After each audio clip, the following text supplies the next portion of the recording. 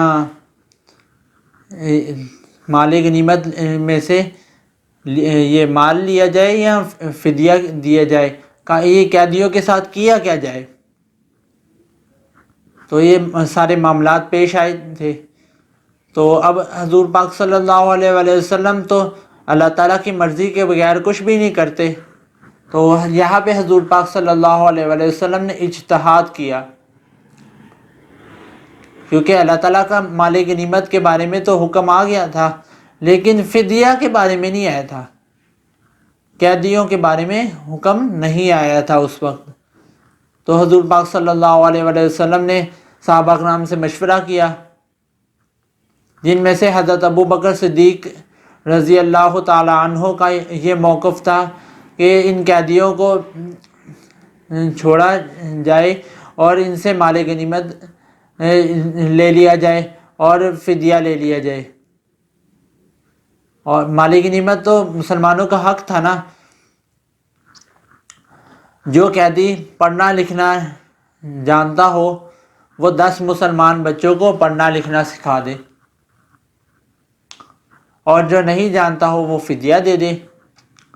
اب حضرت ابو بکر صدیق چونکہ نرم مزاج تھے، اس لیے ان کا یہ قول تھا، اور حضرت عمر کا قول یہ تھا کہ یہ جو بھی بندے پکڑے گئے نا ان کو ان کے خاندان والوں کے سپرد کیا جائے اور ان کی گردنیں اڑائی جائیں۔ تو اللہ تعالیٰ نے یہ فرمایا لولا کتاب من اللہ سبق لمسکم فیما اخذتم عذاب عظیم، کہ یہ اگر بات یہ پہلے نازل ہو چکی ہوتی کہ مال غنیمت کا مسئلہ اور اس کے بعد یہ فدیہ کا مسئلہ، یہ جو تم نے فدیہ کے بارے میں اجتہاد کیا ہے، حالانکہ اللہ تعالیٰ نے تو یہ نہیں فرمایا تھا، اللہ تعالیٰ کا موقف یہ تھا، اللہ تعالیٰ کا قول یہ تھا کہ